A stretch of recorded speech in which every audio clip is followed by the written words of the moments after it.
नमस्कार दोस्तों, एक छोटी सी कहानी। एक गांव में एक किसान होता है, पति पत्नी, उसका एक बेटा।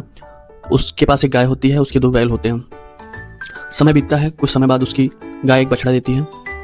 जैसा कि सभी पशुपालन करने वाले लोग करते हैं, तो किसान उस बछड़े को दूध पिलाता है। उसके बाद एक बर्तन में एक दूध निकाल लेता है। ऐसा देखकर वो बछड़ा अपनी माँ से बोलता है कि माँ, ये मुझे पेट भर के दूध क्यों नहीं पीने देता, ये मेरे हिस्से का दूध अपने बच्चे के लिए क्यों निकाल लेता है। उस पर उसकी माँ कहती है, बेटा वो हमारी देख रेख करते हैं, हमें खाने के लिए चारा देते हैं, हमें रहने के लिए घर देते हैं, तो हमारा भी दायित्व बनता है कि हम उनके खेतों में अगर काम नहीं कर सकते तो उनको कुछ दूध ही दें, कुछ ना कुछ दें। ये सुनकर बछड़ा चुप हो जाता है। फिर समय बीतता है। कुछ समय बाद वो बछड़ा माँ से बोलता है, माँ ये मुझे बांध कर क्यों रखते हैं, मुझे खोल क्यों नहीं देते, मैं आज़ाद घूमना चाहता हूँ, ये मुझे बांध कर क्यों रखते हैं माँ। उसकी माँ कहती है, गाय कहती है कि बेटा ये तुम्हारी केयर करते हैं, इसलिए तुम्हें बांध कर रखते हैं। अगर ये तुम्हें खोल देंगे तो तुम इधर उधर घूमोगे, किसी के खेत में घुस जाओगे, किसी को नुकसान पहुंचा सकते हो, बदले में वो तुम पे भी जवाब में वार कर सकता है, तुम्हें भी नुकसान पहुंचा सकता है। तो ये हमारी और तुम्हारी केयर करते हैं, इसलिए हमें बांध कर रखते हैं। बछड़े को फिर भी कुछ समझ में नहीं आता, वो चुप हो जाता है, लेकिन उसके मन में कुछ ना कुछ बात रहती है। समय बीतता है। फिर एक दिन किसान अपने खेतों में काम कर रहा होता है, अपने दोनों बैलों को साथ में लेकर, और उसकी लहलाती फसल के बीच में एक बाहरी सांड आके घुस जाता है, उसके फसल को नुकसान करना चालू कर देता है, खाना चालू कर देता है। ऐसा देखकर वो किसान और 2-3 लोगों को साथ में लेकर, लाठी डंडे लेकर उस सांड को मारने के लिए सब दौड़ते हैं और उस सांड को मार के भगा देते हैं खेत से।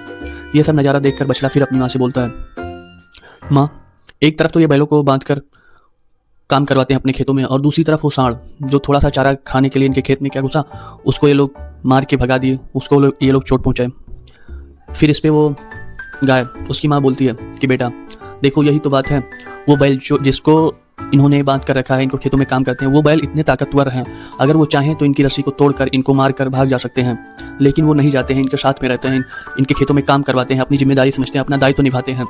इसके बदले में वो उन्हें चारा खिलाते हैं, उनकी देख रेख करते हैं, बीमार होने पर उनकी दवा कराते हैं। मतलब कि वो अपना दायित्व, अपनी जिम्मेदारी निभा रहा है, और बदले में किसान भी अपना जिम्मेदारी उसके प्रति निभा रहा है। और दूसरी तरफ वो सांड जो कहीं भी किसी के भी खेत में घुस जाता है, किसी के लिए भी हिंसक हो जाता है, वो दूसरों को भी नुकसान पहुंचाता है, बदले में वो लोग भी वार करते हैं, उसको भी नुकसान पहुंचाते हैं।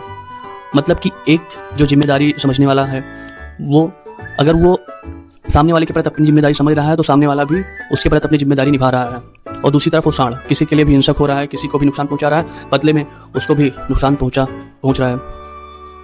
मोरल ऑफ द स्टोरी ये हुई कि स्वतंत्रता हर कोई डिजर्व नहीं कर सकता, स्वतंत्रता हर किसी के लिए नहीं होती है।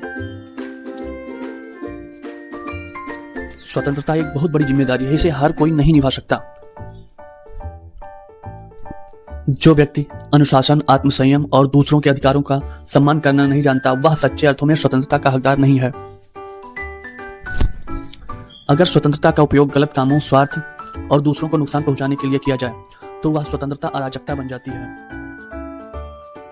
इसलिए हम कह सकते हैं कि स्वतंत्रता वही व्यक्ति डिजर्व करता है जो उसे समझदारी, जिम्मेदारी और नैतिकता के साथ जीना जानता है।